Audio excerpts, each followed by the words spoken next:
Mwonye kwirirwa abakunzi ba Slim Jesus Entertainment nkuko bisanzwe nanjye mbasuza mbifuriza gukomeza kugira amahoro y'Imana. Guys, reka ngire ngo haraciye igihe kinini n'abatwikira, dore ko haciyeho iminsi itari mike cyane n'abakora icyo bita premiering ni ikiganiro nsa premiering zimwe mu ndirimbo zigiye gusohoka, zimwe mu ndirimbo zitezweho abantu benshi, zimwe mu ndirimbo z'ibyamamare kandi zikaba ari indirimbo zizaza zifite ireme riri ku rwego rwo hejuru. Muri aka kanya rero niriwe njya kure nzanywe n'indirimbo igiye gusohoka, ko ari indirimbo y'umuhanzi w'icyamamare, umwe mu bahanzi bakunzwe hano mu gihugu cy'u Rwanda, ndetse uretse no gukundwa n'abahanzi, n'umuhanzi ukomeye, umuhanzi ufite amateka manini mu gihugu cy'u Rwanda, umuhanzi ufite umusanzu munini, uruhare runini mu gutera imbere kwa muzika nyarwanda, ndetse n'abahanzi bakomeye hano mu gihugu cy'u Rwanda. Uwo muhanzi nta wundi ni umuhanzi bita Mico the Best aka Ikare aka Umunamba aka Unyunyusi n'andi menshi cyane. Uyu ni umuhanzi wagiye ukundwa kuva kera cyane, ndakeka guhera muri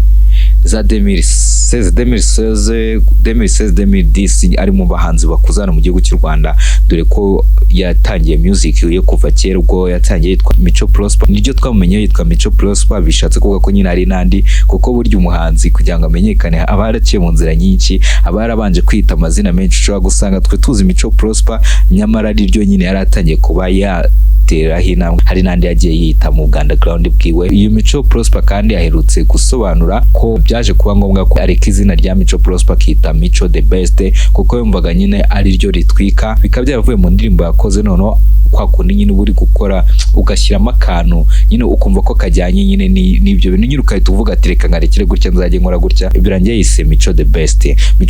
Kandi ikindi kugeza n'ubu ngubu hano mu gihugu cy'u Rwanda niwe muhanzi ufite agahigo ko kuba yarakoranye n'icyamamare, kimwe mu byamamare bikomeye hano muri East Africa, akaba ari umuhanzi bita Diamond Platnumz. Kugeza kuri ubu ngubu Mico the Best ni umuhanzi wenyine w'umunyarwanda wabashije kubakorana indirimbo na Diamond Platnumz, umwe mu bahanzi bakomeye muri East Africa ndetse no muri Africa muri rusange. Bishatse kuvuga ko nyine urumva ko Mico the Best nyine ari umuhanzi, nyine ni umuhanzi ufite ireme nk'uko nawe yabyivuye, avuga ati burya twararurimbye wa mugani wabo nk'uko yabivuga. Okay, Mico the Best rero niro njya kuvuga byinshi mu mateka ye n'ibikindi bizi benshi muri mwe mu bamunayazi. Kuri wa gatatu tariki 9 z'ukwezi kwa gatandatu mwaka 2011 Mico the Best nibwo yapostinze kuri Instagram ye, postinga cover iteguza abantu indirimbo yagiye gusohora bita Amabia.